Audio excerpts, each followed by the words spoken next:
All right, so what I want to explain here now is how I couldn't lose weight, couldn't build muscle over a year, and have managed within 3 weeks to make changes that I could not even achieve in a year. Now, if you're wanting to lose weight, build muscle, tone up, lean down, any of these things, I need you to listen in, because you're going, so why you're not getting results like I wasn't, so, and it's all about your physiology. Right, so now, before I start that, you're probably thinking, I don't know, Mark, you know, in the back of my head, if it sounds too good to be true, it probably is. I've tried everything. Right, I'd be skeptical too. I mean, I wouldn't have been any different. I want you to have a look at this study. Now, in your notes, I've got studies and studies and studies of results, evidence-based results on speed, on weight loss, on muscle building, on strength, and all these sorts of things, results of what you're about to learn, okay? But just look at this one study here, okay? Because you may be thinking, how is it possible to just use a few minutes instead of an hour, light weights instead of heavy weights, all the things that you've learned, how is this possible? Right, have a look at this study. This is a 2-week study. 2 weeks it took for light weights with elastic BFR. I'm going to teach you what that is, all right? Just stay with me. This was 2 weeks, and look, the results were similar using light weights, just a few minutes. In 2 weeks, the results were similar to someone doing high intensity, so think heavy weightlifting over a 3 to 4 month period. So using light weights in a very short amount of time, 2 weeks, was equivalent to 3 to 4 months of heavy weights. Now, the problem with heavy weights are most of us can't get to an intensity to even make these changes, just like me, probably just like you. It's hard work, you can set yourself up for injuries, and you know, most of us, you might already be injured like me and just can't physically do it. Right, so don't worry, the answer is here. Now, I want to teach you the traditional way we would build strength, okay? Because there's a better way, which is what you're going to learn, right? So here's the way we normally build muscle, build strength, lose weight, right? So you go to a gym, let's just say you go to a gym. Now, you know this as well as anyone, when you need to feel that burn, you've been told this 1,000 times, feel that lactic acid burn, right? Now, remember this right now. The burn is where the magic happens. Now, you might be saying, but I'm getting a burn. I was getting a burn. I was trained to failure. Why didn't we see results? I'm going to get into that. But just for the moment, think about this right now. Whether you're on the treadmill, elliptical, whatever you're doing, Zumba class, whatever, if you're not feeling a burn, you're basically wasting your time, quite frankly. The changes are going to be like me, next to nothing, all right? Now, you might be saying, but I am getting a burn, right? Stick with me, because there are problems going on in your physiology. Right, now, so let's just take the example of how we're going to build muscle, all right? So you're doing biceps, just for example, okay? There's no burn. So what is happening when there is no burn? Okay, so that's your slow twitch muscle fibers. You go for a walk, you're on the treadmill, no burn, your body is in economy mode, okay? So your body's there to make you survive, right? So it doesn't want to be using, muscle fibers that take up a lot of energy, so it uses your slow twitch muscle fibers. That's why you can walk without getting a burn, you can do things. So if there's no burn, your muscles are using the slow twitch, and they're getting oxygen back to the muscles, so the oxygen is just keeping it there so there's no burn, right? Now, you keep working harder and harder, and you start to feel that burn. Here's what is happening. Now there's not enough oxygen going back into those muscles. It's getting depleted. This is called a hypoxic environment. Oxygen levels start to deplete in your muscles, and lactic acid starts accruing into those muscles. You know what it is? It's the lactic acid burn, okay? So you decrease the oxygen, lactic acid comes in. Now, what that does, and this again, generally had to be through heavy weightlifting, high intensity resistance training. Think heavy weights or high intensity, so interval training, okay? Sprinting, going up and down stairs, these sorts of things. Right, so the old way is, we're going to get there, okay? Now we've got the lactic acid environment, okay? And sets off a metabolic crisis. This is your natural body, sends a message to your pituitary gland, and then that sends out human growth hormone. Human growth hormone is basically a messenger to send out, which I'll go into, send out all these chemical reactions to build strength or build more speed.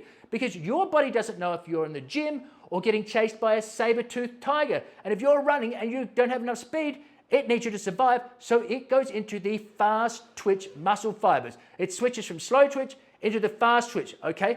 Think of your sprinters, all right, your 100-meter sprinters. Remember their bodies? Well, they are tapping into speed with their fast twitch muscle fibers. That's where they're so big and strong, okay?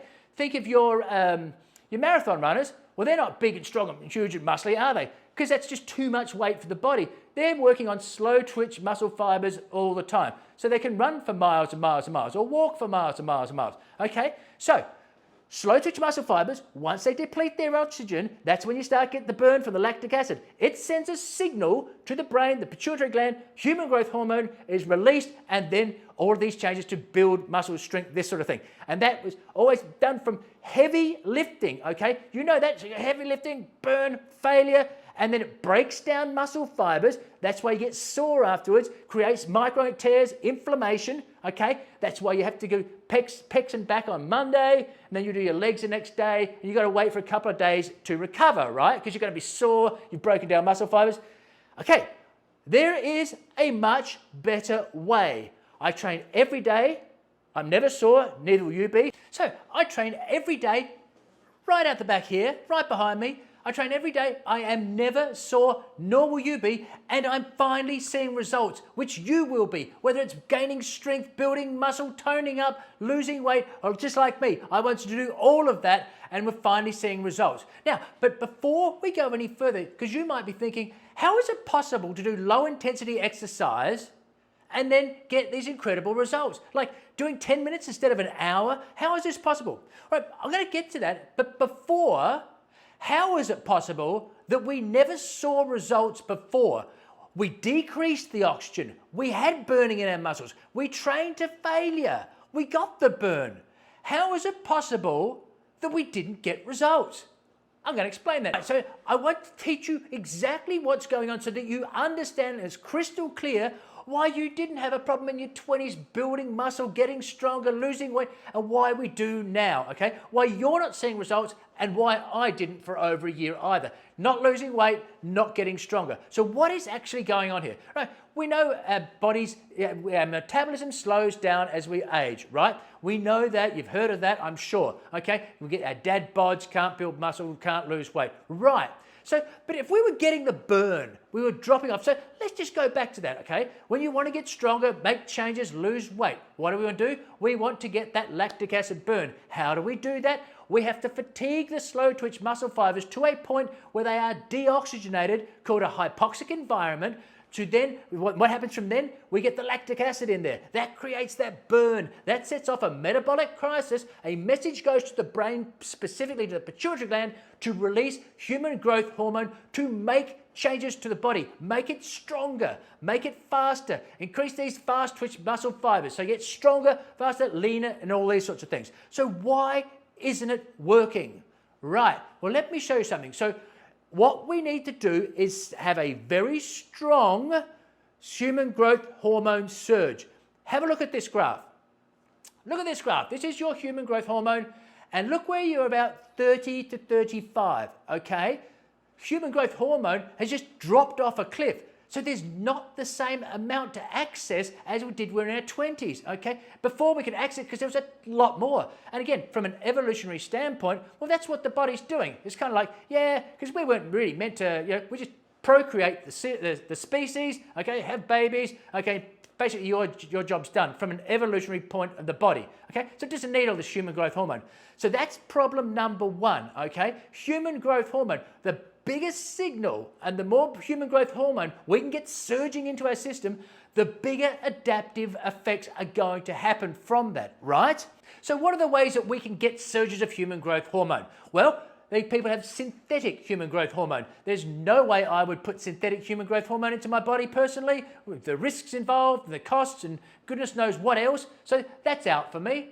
And the other way is high intensity interval training, high intensity resistance training, which is virtually impossible for us to get that level of intensity. It's like the 1% of people can do it. It's an elite level to get to that point, okay? So that's out. And plus we might be injured, we just can't lift heavy weights, it's hard work, the risks involved with injuries, the time taken, and so on and so forth. It is virtually impossible.